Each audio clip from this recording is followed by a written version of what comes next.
Hi, it's Christine Daigle. I'm Jenna Brown. I'm Kevin Tumlinson. And I'm JD Barker. Welcome to Writers Inc.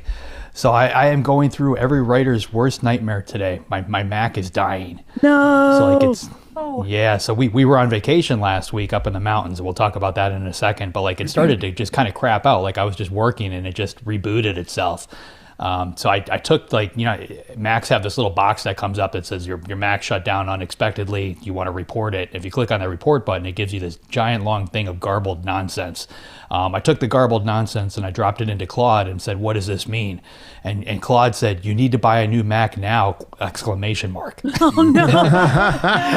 And then it went into all the things that are going wrong with my Mac, and like it made me really sad because I've got a MacBook Pro, but it's got that touch screen up at the top, which they don't make anymore, and I that, really yeah. love that touch screen, so I've held on to it. But it's a 2019 model, which is I guess a dinosaur in computer language or computer age, Well, but. I have So one. it's got to I go. was thinking of selling. If you're desperately A wanting that touch 2019. bar, yeah. I pulled the trigger right before we got on the podcast. I dropped it to Okay. the Apple store and spent like $2,000 on a new one that should be here, I guess, in about a week or so. But You know what's I'm hoping that interesting? it's going to last that long because I got another message just before saying that the battery's not charging. Yikes. Yeah, that's no good.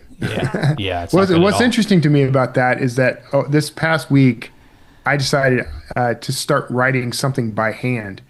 So I've been writing every other day, really, because what I do is I write it and then I take a photo of it and I have ChatGPT translate it into text. I edit that and then I write the next scene by hand. So Or there's you your could just answer. type it into Scrivener No, and it's save about really 2 hours interesting. out of your. No, it's really interesting what the impact that this is having on. It slowed me down, and so I'm doing some interesting things with the scenes. I don't know. I'll give a full report later, but it's interesting.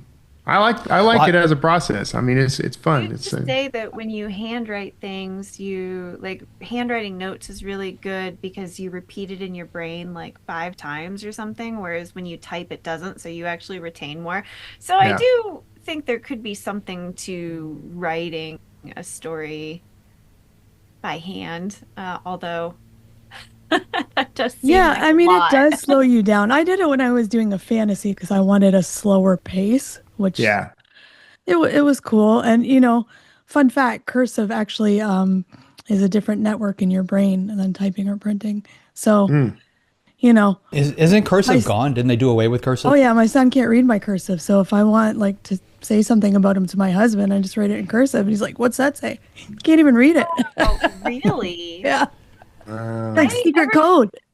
tell you how I got called into the principal's office when my son was in like second grade because he taught himself how to write cursive because they wouldn't teach him. And then he refused to write in print. And yeah. the teacher was like, he can't do that. And I'm like, Why You not? know what's funny about that? I got called in the principal's office in like seventh or eighth grade because I refused to write in cursive and would only print. So No. my how times have changed. yeah. That's kind of infuriating. Yeah, I had to go take time off of work and go meet with the teacher and just be like, can you read cursive? Like, I don't understand what the problem is. And they literally said, we don't want the other kids to feel bad.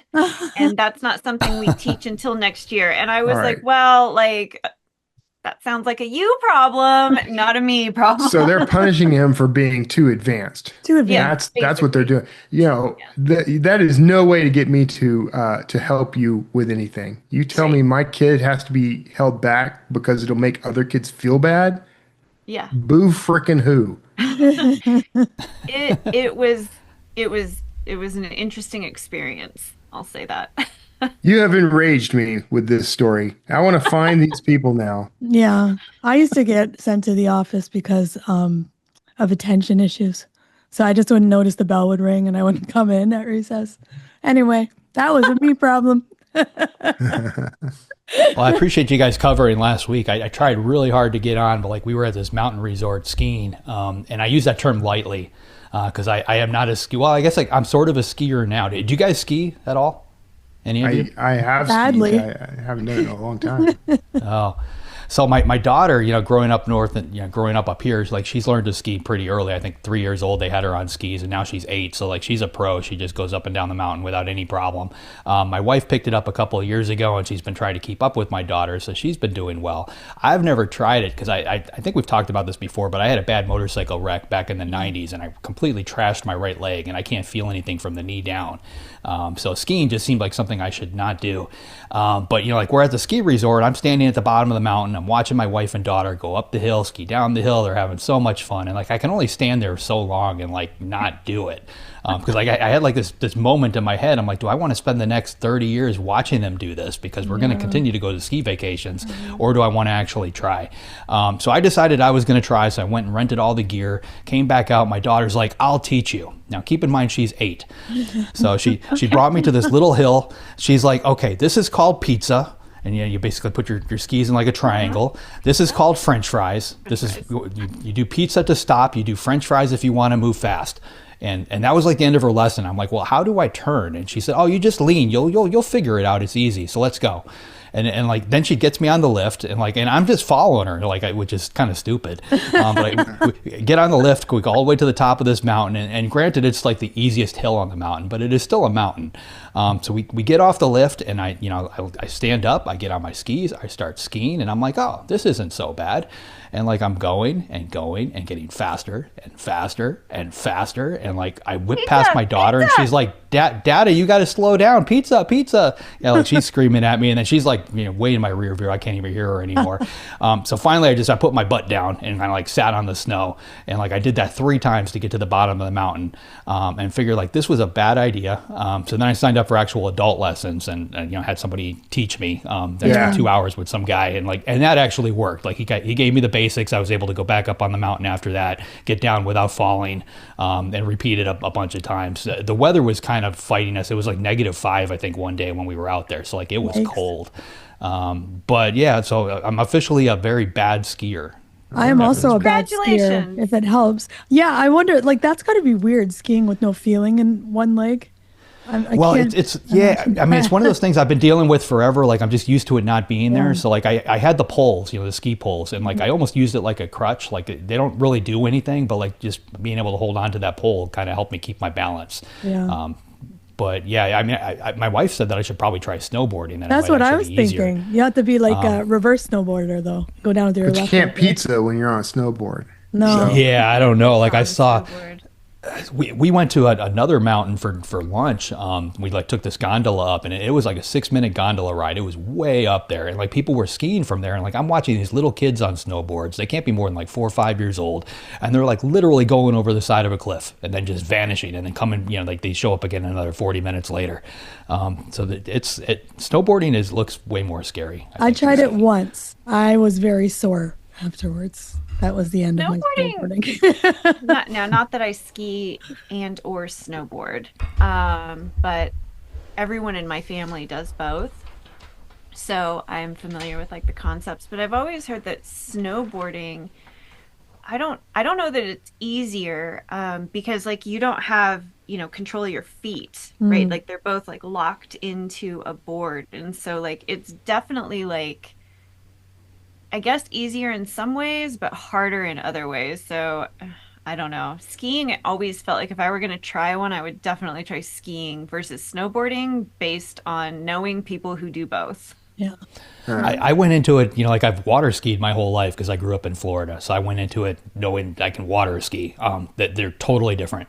Like one has nothing to do with the other, other than that they look similar. So like I falsely convinced myself that I knew what I was doing. I had an experience where I was an ice skater for a lot of years, and I was pretty good, that I was going to play recreational hockey and just sign up for a league. And I'd never had hockey skates on before. And I was like, oh, I better try one public skate. I was black and blue, but they're not the same. I cannot skate in hockey skates. I did play 2 seasons of house league though, but I was not great. They don't have the things on the front. They don't have toe stop? picks. Yeah, and they're a very different blade. They're like rounded, and it's just not the same at all. I went ice skating like one time in my life and did okay with it, but for some reason it really hurt like the arches of my feet, and that's why I've never done it again. Like Interesting. I kept my balance. I did fine. I even did some little turns and things and got kind of fancy with it like I would on roller skates, but then Yeah. my feet were in excruciating pain. Oh, It's kind of interesting. I mean, I can't snow ice skate as well as you probably, Christine, but it came easier to me when I did try it. But I think when I tried it and I was younger, because I had done like, I don't know, 10, 12 years of ballet, and you mm, don't really notice like how many muscles like actually exist in your feet and your ankles and yes. things. Or So don't when you exist. or don't Yeah. exist. Yeah.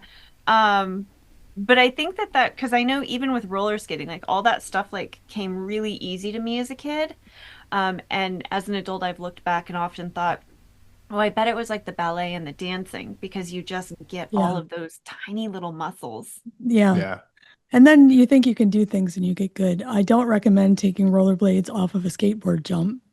That's how I broke my leg. But we can talk about that another time. All right. Yeah, this is All right, let's save it. Yeah, Kevin, what is in the news? all right. Well, first up, Audible tests in-app promo videos because when I think audiobooks, I think video. In December, Audible began testing in-app vertical videos for book promotion. Self-publishers can add trailers, author interviews, and more to drive audiobook discovery. The feature is now in beta, available to about half of Audible users. This sounds horrible. It does sound horrible. I let the It video sounds like they're link trying to in. cash in on the book talk thing. Yeah, That's I what don't it know. I sounds like. let the video link in. It was, I think it's to the Harlan Coben Reese Witherspoon book. And it was, you know, very professional, well done, kind of neat. I guess if you're scrolling to see what you want to listen to next. Yeah. Well, the reason it's It might freaking work. me out, like, I don't. Do you guys use Apple News at all? Like, I Yeah. read Apple News like once a day or so, but they just changed their video format. So if there's a news ad or like a video ad somewhere in the story you're reading, you can't just scroll over it anymore. As soon as you scroll over it, it automatically goes to full size and just starts playing. Oh, And automatic like out you, for me. That's annoying. yeah, you can't stop it. You got to like fly Yeah. past it, and like it seems like you have to do it like 3 times before it'll actually let you bypass it. And like that kind of stuff just annoys the hell out of me. Makes me not want to use the app at all. Yeah. And frankly, if Audible goes in that direction, then I will find another source for my audiobooks. Surely it's not. I mean, because I don't look at my screen at all when I'm, when I've got an audiobook going or when I'm. I So think when it's probably more for selection. It's more like a book trailer. Like, hey, this book is out. I'm annoyed enough that Audible Yeah. at the end of a book now does this thing where it's like, here's another book that we think you'll like, and we're going to play the first chapter. And I'm like, It does do well, that. I don't want to start a book that I don't own. So this is a no. So Yeah, like yeah. that's one of those things that it makes sense on paper. Like I can see the marketing meeting where somebody, like a light bulb went off and they thought this would be a good idea, but it's intrusive. Nobody really likes it. And even if you're into that book that you're listening to, you get to the end of that sample, then you have to go out and buy the book. And for whatever reason, they can't seem to sync the two up. So Right. you've got to You go gotta back start and try to over. find your spot again. Right. Yeah, you Yeah. got to fast forward and say, okay, I think I heard through this point. Oh, no, that's too far. I got to go back. It's a pain in the ass. Like, Honestly, leave stuff as a basic, Yeah. platform. That's That's I one gave thing up that on Kindle that. has right though is that when you read a sample, they'll sync up when you buy it. So they got yeah, that. but right. I was just saying I gave up on the whole whisper sync thing because Yeah. what was happening was I'd read the book for a while in the Kindle, I'd listen to it while driving or something, read a little more in the Kindle. When I went back to listen, it would like jump back, and I sort of caught myself listening to the same chapter like 4 times in a row without Oh, quite wow. realizing it, and so I gave up on that whole thing. Okay. So Here's self-imposed. I got a sleep headband and it's got like speakers in it and you can put it over your eyes and then I fall asleep and it just keeps going. So then I don't remember the book is done when I wake up and I'm like, where was I? So I do that to myself. That's fine. yeah, yeah. No, for me it's pizza. Pizza. Stop the whole. All right. Next up, watch for these 2026 social media trends. Social platforms will prioritize on-platform commerce and search over links and hashtags. Integrated e-commerce, such as TikTok Shop, pay-to-post models, and social native search mean creators must optimize for keywords, alt text, and in-platform conversions rather than driving traffic off-site. Algorithms shift toward personalization, depth, and time on post with fewer hashtags. Long form video on TikTok and YouTube is expanding the fight scroll fatigue, while digital avatars, metaverse style projects, and AI heavy hustle content are losing audience trust and traction. I understood every word of this, just not the order it was in. Well, it's interesting. I saw Instagram just went to a maximum of 5 hashtags, and I believe TikTok did it as well. And they want longer videos now, more engagement versus like the quick sell, which is, I don't know if there's a trend shift coming or what is going on with that. You're shaking your head, Jen. It's like, 'cause no. the hashtags did get out of control for a while. Like you had to, they were very long. Hashtag out of control. They were very out of control. But I don't even think that they really I'm sorry. work. Are the algorithms still using hashtags? Because I was told that they're not, that they just ignore them. I was told that. I don't know. Yeah. I mean, I think people search the hashtags, but I don't know that they're going into.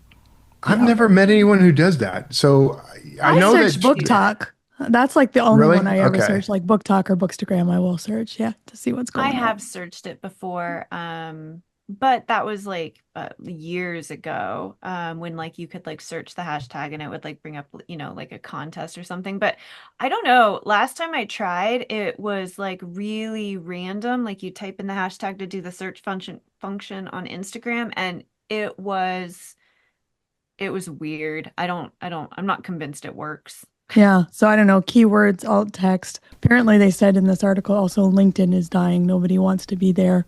So just a reminder. Yeah. Don't be on one social media platform. Make your own audience. LinkedIn is like an event horizon. It sucks so bad. It is such a horrible experience. I don't want to. I never understood why they tried to make it like a social media thing anyway. It was always meant to be like. Because that's what all the popular kids were doing. Resume. Jenna. Yeah, it was. Yeah. And everybody's trying to do all the things. They're all trying to be everything instead of being one thing really good. Yeah. Oh wow. Hashtag next story. Expect many more books from the Love You Forever author. Robert Munsch has arranged for around 50 unpublished children's books to be released posthumously. Best known for classics like Love You Forever and The Paper Bag Princess, Munsch made these plans following diagnosis of Parkinson's disease and dementia. The news elicits questions about how authors manage their literary legacies, including the rules they set for unfinished or unpublished work. By contrast, Terry Pratchett famously ordered his unfinished manuscripts destroyed by steamroller, an instruction that was carried out by a vintage vehicle by the name of Lord Jericho. That's incredible. Yeah, they denied him that, though. They didn't really destroy his manuscripts. So what? Yeah, which I think is justifiable. I think that guy was a lunatic, by the way. There was something really wrong with him. I don't know. That's his wish. But I think it brings up the question for authors, like, when do you start thinking about this, about what's going to be done with your work after you die, or do you? I can tell you, I started thinking about it when I started skiing.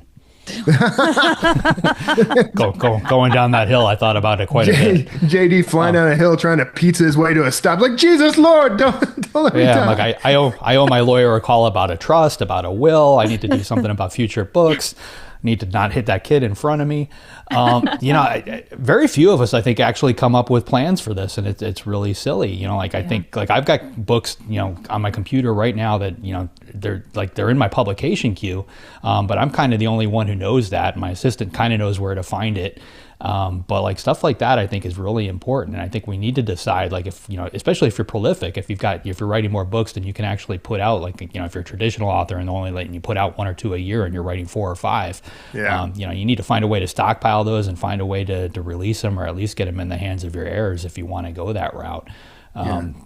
And for the bigger selling authors, like if you don't do it, your publisher is going to take control of this too. I mean, depending on your contract, they could Tom Clancy you and start bringing in co-authors and keep things going. There's a million different directions this could go if you don't, take the reins yourself and come up with a plan. I think somebody else is going to. I have not traditionally had this problem because every time I finish writing something, I go ahead and get it ready and publish it. But in the past 2 years, suddenly I have a body of unpublished work to think about. And so I had written some instructions to Kara when I was going in to have my pacemaker battery replaced.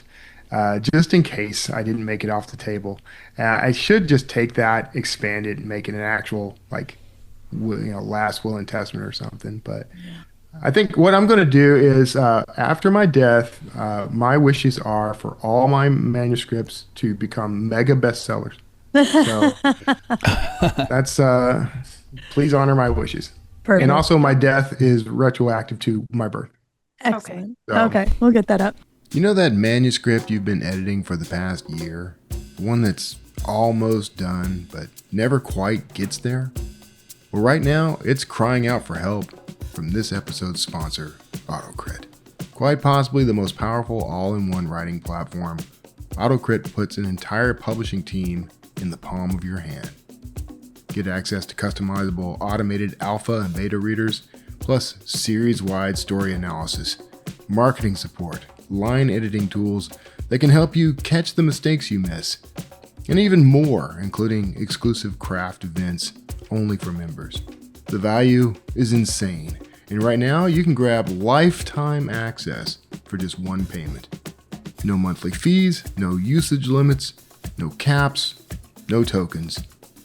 At AutoCrit, unlimited means unlimited. It's time to finish your book. Start making real progress, escape revision limbo, and publish with confidence story after story. Check out autocrit.com/JD to save 50% on lifetime membership right now. That's autocrit.com/JD. All right, JD. Who is up this week? This week we've got Amy Suto coming on. Amy began her career as a Hollywood TV writer before hitting the road and becoming a digital nomad as a six-figure freelance writer. Now she travels the world while ghostwriting memoirs and working on her own creative projects. Her latest novel is called Write for Money and Power, the Anti-Starving Artist's Guide to Becoming a Seven-Figure Writer, and it releases January 12th. Here she is, Amy Suto. Well, hi, thank you so much for talking to us today. Yeah, thank you so much for having me on the show. Yeah, I'm actually really, really excited to talk to you. Mindset is like one of the things I am obsessed with. And I know that sounds like really weird, but it's true. Yeah, I think it's just so important, I think, for creatives in the modern world with like all of the information that is just hitting us from social media, from different institutions and gatekeepers. Like we're all told to be a certain way or do certain things or follow certain ladders. And so I do think mindset is kind of like the basis of having a good creative career. Yeah, I agree. I just feel like it also goes with writing so like well too, right? Because like writing is like almost like, to think, right? We're thinking about things and we're sort of pondering like the great what ifs. Like it feels like writing is sort of like modern philosophy in a way, even if you're writing like, a serial killer thriller. So I don't know. I feel like it just like it's one of those things that I feel gets under it just doesn't get paid attention to or talked about. So yeah, I'm really excited to talk to you. Thank you. Thanks. I'm really excited to talk with you too. Yeah. So before we kind of get into some of these, like higher level philosophy thinking, let's start at the beginning. What is your writer origin story? How did you get started writing? Yeah, so I knew I always wanted to be a writer. I went to USC for film school. I basically entered the film industry when the TV bubble had yet to burst. So everybody was like, you just got to climb the ladder. You got to be an assistant. You got to make it to getting your first episode, and then it'll just magically unfold from there. And so I listened to everybody. I did that.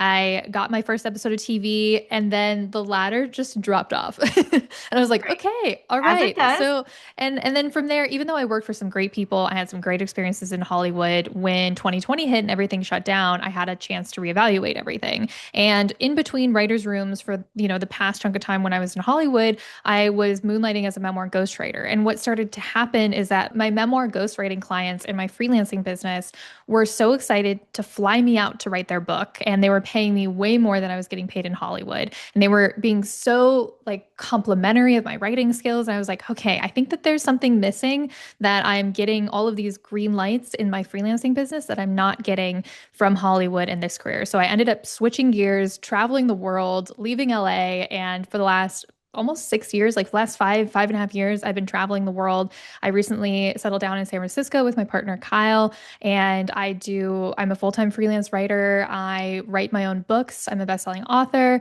and I also run a best-selling Substack called Make Writing Your Job. So this is what I do every day, and I absolutely love it. That's incredible. I, I love stories like that where, like some of the things that have happened to me are like the pivots that you don't expect. Um, and yet somehow I feel like, you touched on it like at the beginning and even in your book a little bit, like people sort of, present to you like there is a path. Right. There's one true path that you follow if you want to be successful. Thanks, Dad. Uh, you know, and I find that like so often it's not true. It's those unexpected pivots. And if you learn how to listen to that, I guess great things happen. So I guess out of curiosity, what do you think if you had to kind of go back and think about it, made you listen? Yeah, so I wrote my book Write for Money and Power for my younger self because I think that at so many places I was like, I have been told by these people that I admire that I need to follow this path, even though my heart's kind of pulling me in another direction. I've always loved writing novels. When I was a kid, I did National Novel Writing Month, but I didn't write a novel until way after 2020 to be published because I was just so caught up in this ladder that everyone told that I should climb if I wanted to have a great career in writing. And I think that the thing that most people don't realize is that in order to have a great career in writing, you have to create it for yourself. You can't rely on gatekeepers. I was in so many meetings with people who were promising me the sun and the moon, that they would that they would produce my script, that they would do this and this, but I just had to do one thing. And that one thing was like another free task or something else. And so I ended up doing all this free labor in Hollywood and kind of being this like unpaid ghostwriter. And then on the flip side of my freelance work, my clients were paying me hundreds of dollars an hour at the time when I was still in Hollywood to ghostwrite their stories and to help them with their stuff. And I was like, oh, wait a minute. Like, I think that I need to understand where my value comes from as a creative, and to understand that when you are being leveraged by a gatekeeper, like they are trying to take a cut of your creativity. Whereas when you go directly to your readers, to your clients, then you don't have a gatekeeper or a middleman who's kind of taking a slice out of what you're earning. Yeah, I love that a lot. Like know your value, which I feel is like a life lesson for everything, right? Because even if you're talking about, I mean, we talk about writing and writers, but like that's any business, right? Because I feel like that's kind of like the big conversation, like on LinkedIn, what you see a lot of people discussing is that exact thing, right? Like if you're a high performer, it's because you're probably doing a little bit more, right? But the second you start to put boundaries up, what happens? Like your boss gets real cranky at you, right? But they don't think twice about like Fred, who's over there like doing 30% of the work because he's always done 30% of the work. So yeah, and I think that we fall for that, particularly in creative industries, even more so. Like we're told, right? Even querying, you're writing for free until you're not. Yeah, and I think that there's so much to be had and to be mined from self-publishing, and that's why my book Write for Money and Power talks about the benefits of having a paid newsletter, self-publishing, and having freelancing, because those three pillars are really the thing that can make you indestructible as a writer. Because with paid newsletters, especially newsletters hosted on places like Substack, you're able to write for your audience directly, and they're able to pay you directly rather than you being hired by a magazine and then them paying the magazine and then all the staffers at the magazine. They're just paying you. too. And I think that this direct to consumer model makes things not only more affordable for the consumer, but it also allows the creatives to be paid more and removes the bureaucracy. And so I think when the math, I spent a lot of time in the book talking about both mindset and then math, because I think us creatives are not incentivized by these gatekeepers to actually do the math and realize when you're in Hollywood, well, you have to have an agent, you have to have a manager, they all take a cut. Even lawyers work on a percentage basis. And so suddenly, and that's pre-tax revenue, like that's like off of your gross. So I think that there's so much stuff going on that we don't even realize as creatives that are being taken from us when we just opt into the road that everybody tells us to go.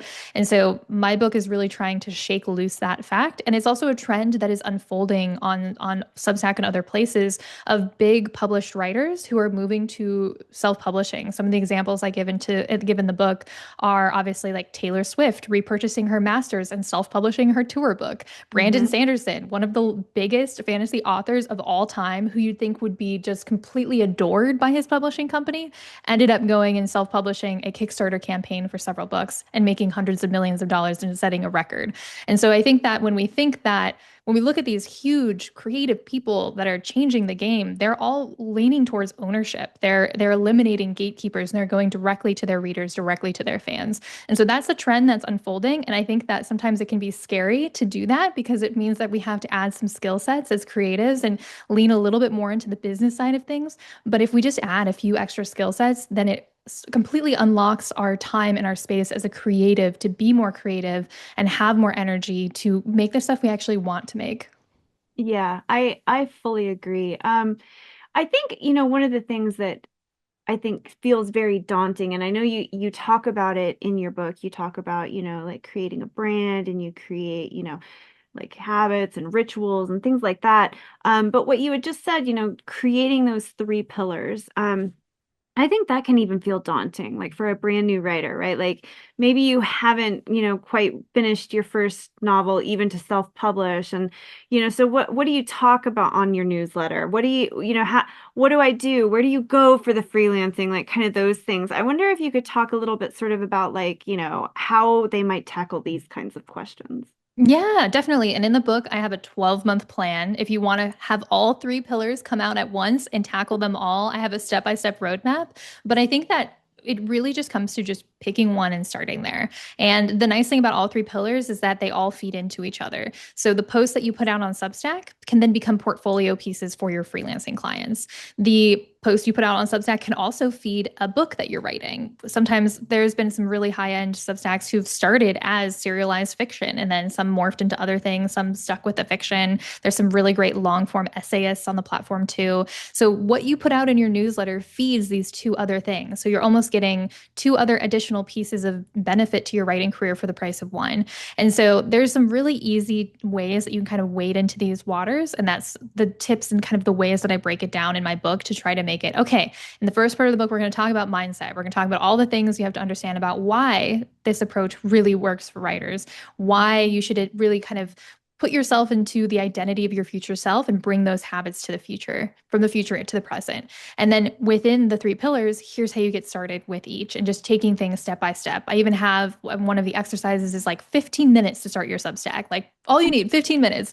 And so I try to really break things down and have the tips be actionable. I actually had 90 beta readers read the book to help me make sure I was pressure testing every single chapter, every single section, because I really wanted to make sure that whatever my readers got out of this, they would get not only a pep talk, but also very actionable advice to grow their business from nothing if they're a brand new writer and trying to figure all this stuff out.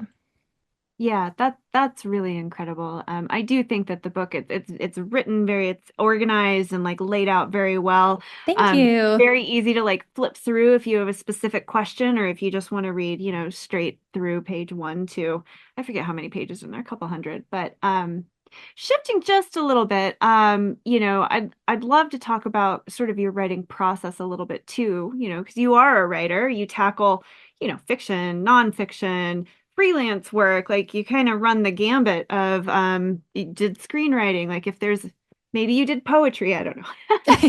But what does your writing process look like and does it change depending on what project you're working on? Yeah, I think that I've always had a very unfussy writing process. Some people have like rituals and routines. I think that's great. I think that whatever works for you is awesome. But because I came up doing National Novel Writing Month in high school through college, I did it every single year, just wrote 50,000 words in November. I've kind of like trained myself to just be in this mentality of like, I'm just going to sit down on my computer and write the thing. And I think that the way that you can get to that, you don't have to do NaNoWriMo every November to get there, but I think it's trying to understand mindset. Because when I was doing National Novel Writing Month, the thing that I really learned from it was how to take your inner editor that was giving you, telling you that your work isn't good or readers won't like it, and just tell them to be quiet for a moment and let you cook. And I think Yeah. that if you're able to just be like, I'm just going to sit down and write 1,000 words today. They don't have to be good. I could just type one word over and over if I have to get to those 1,000 words.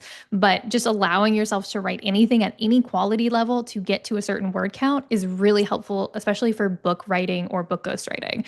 And then you can go back and refine it later. So I think that if somebody is having trouble just kind of like getting into the flow of writing, starting a word count goal or just saying, I'm going to publish one, newsletter post every week for my newsletter, or I'm going to post, one time per week on my blog, if you have a blog, or I'm going to do one chapter per week or this many words, then it kind of ties your success metrics to output rather than, perceived value. And I think that will release you as a writer. And then from there, you can kind of adjust based on audience feedback, reader feedback, things like that. But I think then it's about trying to figure out how to protect your artist self in a little bubble and then putting on your editor or even marketer cap later down the line and really kind of protecting those pieces of the process.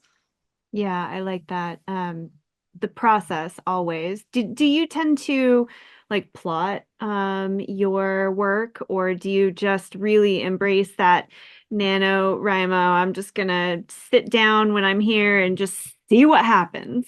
Yeah, no, I think outlining has become very important, especially as a freelancer. But when I was coming up in Hollywood as a TV writer, what I realized is that, outlining is how the sausage gets made. When you're in a room full of writers and you're given an episode, you have to be on the same page because somebody is writing the episode right after you or right before you. So your outline is king and you have to stick to it.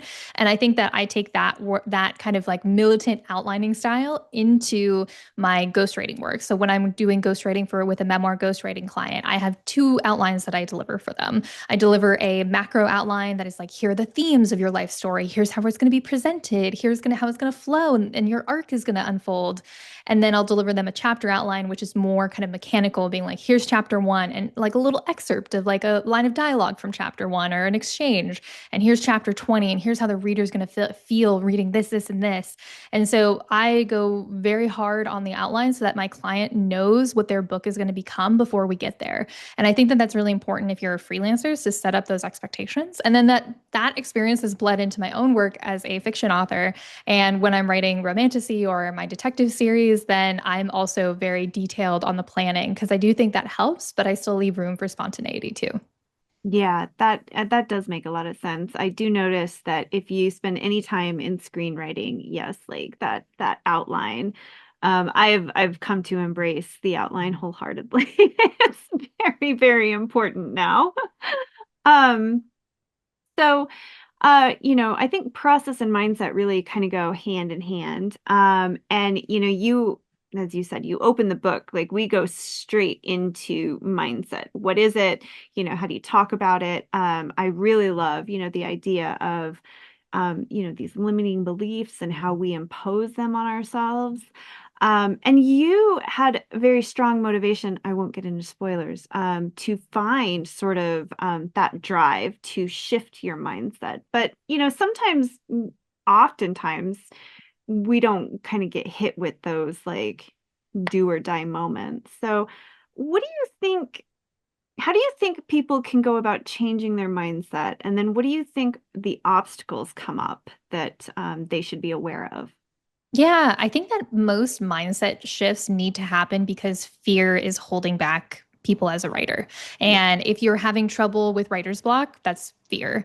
If you're having trouble with committing to one project, that's fear. If you have trouble with putting yourself out there, hitting publish on a piece of work or sharing it with a writer's group, that's fear. And so a lot of the mindset work that's helped me and that I've seen has helped with a lot of the writers that I've worked with or helped or just, noticed in my career is getting over that fear. And that's why I am such an advocate of having a paid newsletter as part of your stack as a writer, because it forces you every week to hit publish. And I think that muscle is really important because then you're putting your work out there and also getting feedback. And there's some really, really incredible people and communities out there that will support you as a writer when you start getting into that muscle of consistency of hitting publish.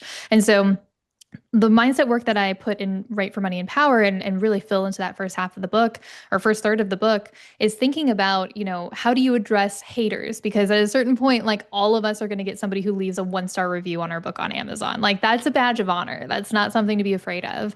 And so I think that that's something that like I walk through these exercises when I'm working with my developmental editor clients and preparing them for publication as part of my package that I offer with them.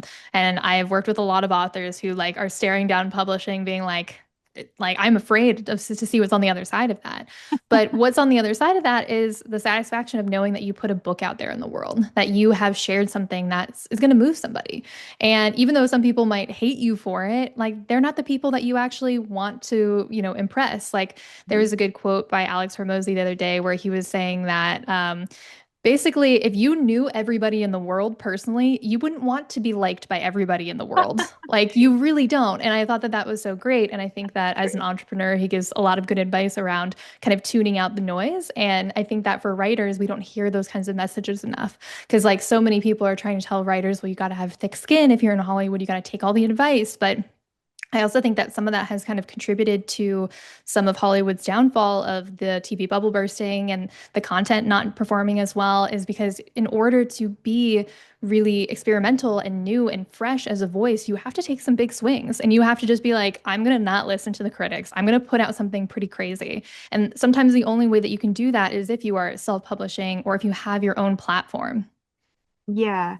No, I think that's actually really insightful. I think like what you said, especially, with like because you hear and I think it's like very important, but it's one of those two sides of the same coin, right? Like as a writer, like you do have to be like open to feedback and you do have to be open to like, if you're working with an editor and they're telling you can't be precious with like your words or your characters, right? Like you have to always like do what's best for the story, not like your idea for the story.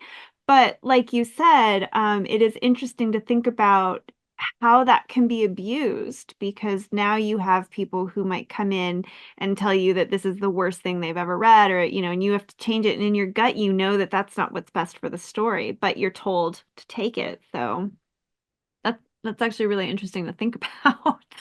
Yeah, and that's why the self-published model is so great because you only need to find somewhere between 1,000 to 10,000 true fans.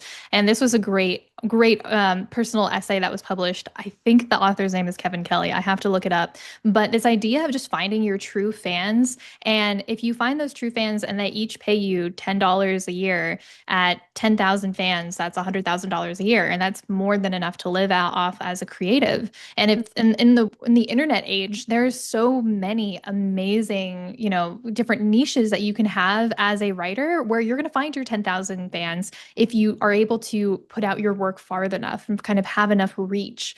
And so it's truly with a self-publishing model, like you don't need millions of readers each year. You may only need 10,000.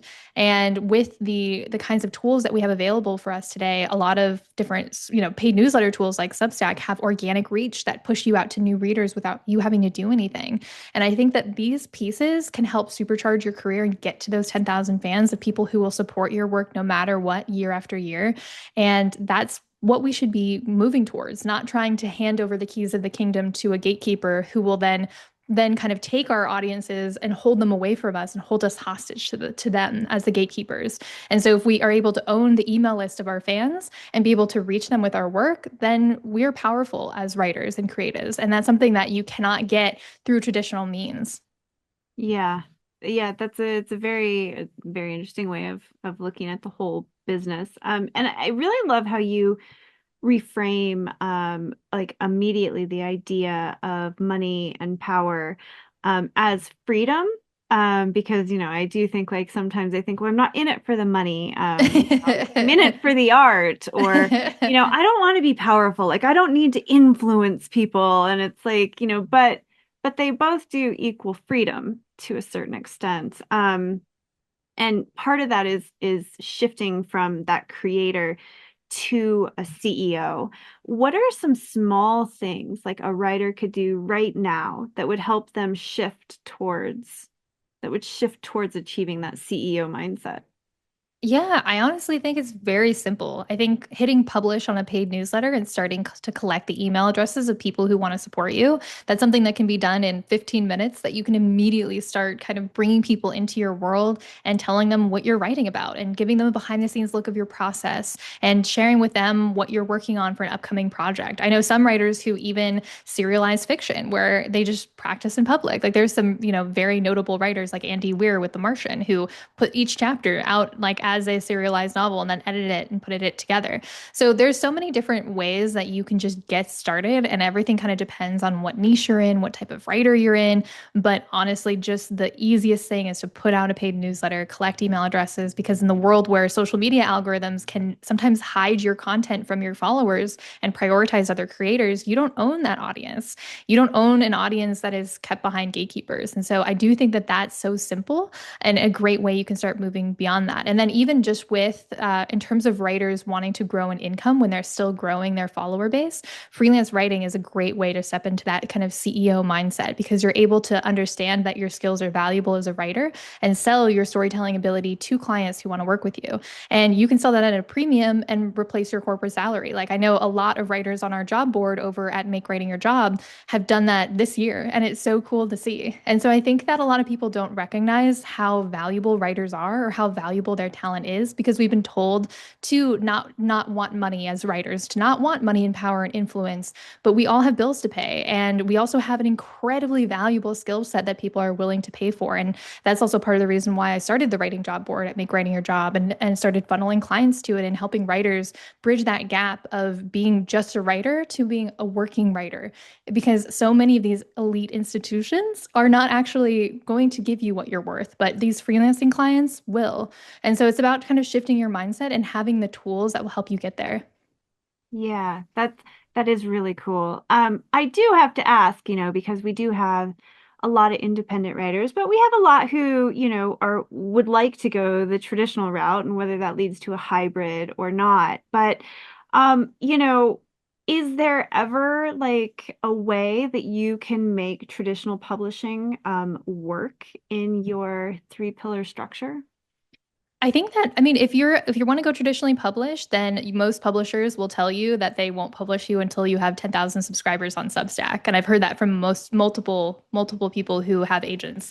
And so if you want to go the traditional publishing route, you're going to still need a following anyways. And so that's why I think that on your way to traditional publishing, you can still freelance. We have a lot of freelancers on our job board who are editors and who do developmental editing on the side of their projects. So it's kind of a different skill set. And I think that there's a lot of different ways that you can have this all come together. And if you want to continue being traditionally published or go down that route, then freelancing is a great kind of stopgap in between the different paychecks that you get from publishers, which are very drawn out. And so They we do are. have a lot of traditionally published authors as part of our community. And I think that it's something that if people want to go that route, that's awesome. And sometimes it really works for people. But I do see that a lot of traditionally published authors are actually shifting to self-publishing, even if they've been traditionally published for years. And so it would be a disservice for me to not try to get people to go that route, especially as a memoir ghostwriter, seeing my own high profile clients switching to self-publishing. But yes, you can obviously like opt into that route and then still have these other pillars work around it. Yeah, that makes sense. Yeah, it's kind of interesting to think about how those different things and being able to use your skill set in a variety of ways. I think it's good for writers to think about that. We kind of tend to, I think, get a little like I'm a fiction writer, but you have a lot more skills. Writing is a difficult thing, as you mentioned, and so you have a lot more than just being able to, argue with made up people in your brain. Yeah, and I think that a lot of fiction writers don't realize that developmental editing is actually a really good pair as a freelancing job because developmental editing, unlike line editing, is not about catching typos. It's about giving somebody high-level story notes about what characters are working and what is like really kind of like ending up, being successful for a finished book versus what's holding the writer back. And so you get to operate on this high level of story you already have. And because self-publishing is becoming such a bigger industry, we are having more self-published authors in need of great developmental editors. And so this is kind of the interesting gap that is currently existing of people needing to hire great developmental editors, but not enough people have made that leap to freelance to be able to satisfy that need. And we've had one of our writers build a complete freelance business from scratch in like 4 months this year with developmental editing. And Wow. so I think that that is something that a lot of people are overlooking because when you first think about editing, you're like, that's too hard. I don't want to work on other people's stuff. But it actually makes you a better writer to work as an editor. And it also has this other version of cash flow. And it's a slightly different part of your brain than when you're writing and generating from scratch. So I think that that's really accessible for writers who want to get into freelance writing. And then also ghostwriting, it suits very well with fiction writers because you're basically stepping into the voice of your client rather than a voice of another character. And so that's why a lot of clients like hiring fiction writers because you already have that experience. Yeah, I love hearing all of that. I really yeah, I think editing actually does make you a much better writer, and not just editing your own stuff, but other people's stuff. It like sharpens that part of your brain that like doesn't get used in the same way when you're doing your own stuff. So yeah, that's I think people are really gonna find a lot. Your book was, really helpful, and I love being able to look at problems from different angles, kind of, see things in a new light. I think that that's like really exciting, and it actually gets me like really creative and energized. So, I Yeah, mean, thank you. yeah. And I could talk to you for hours. I'm having a great time, but we do need to wrap up. And we like to end the show with what's one piece of advice you would give new or aspiring writers? Yeah, I think don't be afraid of hitting publish. Even on something that isn't perfect, I think perfectionism will keep all of your best stories in a drawer.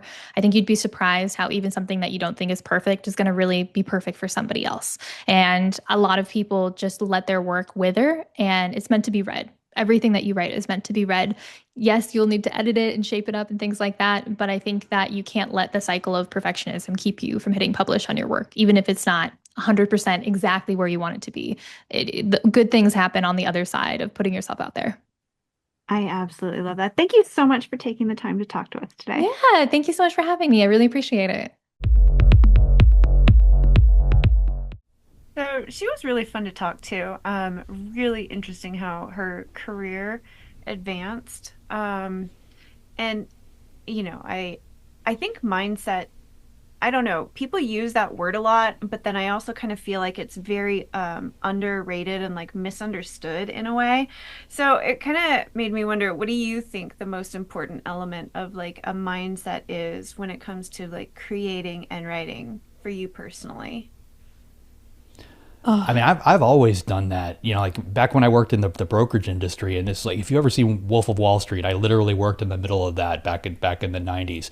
But one of the things they drilled into our head when we were first starting off, I think we got paid $150 a week, but we bought extremely expensive suits, we rented very expensive cars, and we basically started living that lifestyle until the income caught up with it. So we basically convinced ourselves we were successful before we were successful.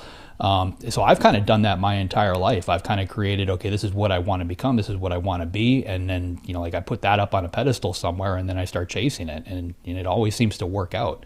And it's funny because like if you take a step back, my wife is creating a brand new business right now. And the website is finally done. And like just having the website out there, something that defines what it is, the name of the company, the logo, what you're doing, who you're doing it for, all those things, it creates a mindset and it gives you a goal to obtain. So I think it's very important to do this. Yeah. Yeah. Yeah, I, I've always been this. I think we've talked about this again, but my mindset is always optimistic tenacity. That's, Yes. if you're going into it, that's what it's got to be, I think. Yeah.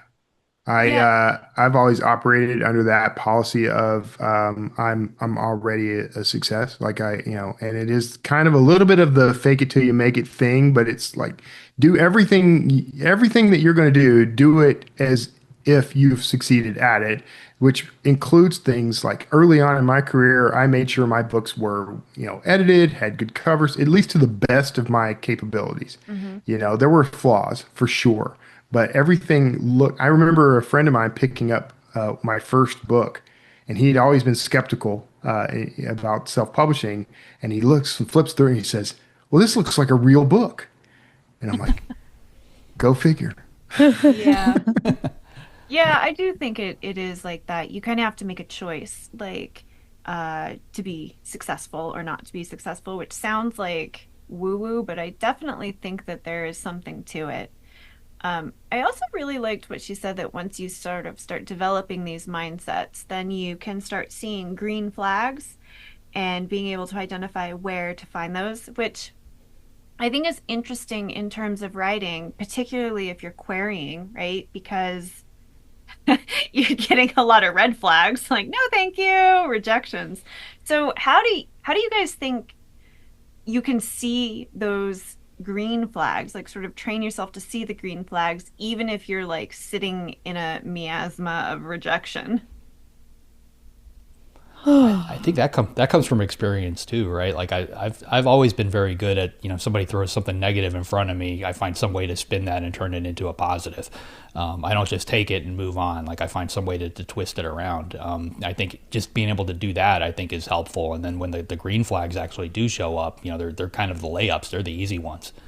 Yeah. Speaking of querying, which is the worst, and I hate it, one of the things that for me was helpful was looking at like an agent doing a breakdown of what they got in a year, and she put it up on her website. She's got something like maybe more than 10,000 Yeah. Right. Yeah. queries in a year, and asked for a full on like 0.01% of those, and then signed zero authors. So Right. that for me was like, if you're getting those rejections, you have to know that doesn't mean your work is not good. You have beta readers. They're like, I love this. I'd pay money for that. That's a green flag. So I think, Mhm. like she said, sometimes you have to make your career yourself. So if Yeah. you know that it's really good and you've really got something, you might have to look Yeah. for another way to get it out there, right? You should take every rejection letter you get and run it through AI and say, tell me what the positives are in this rejection letter. Yeah. And it'll Well, that's filter out everything. interesting.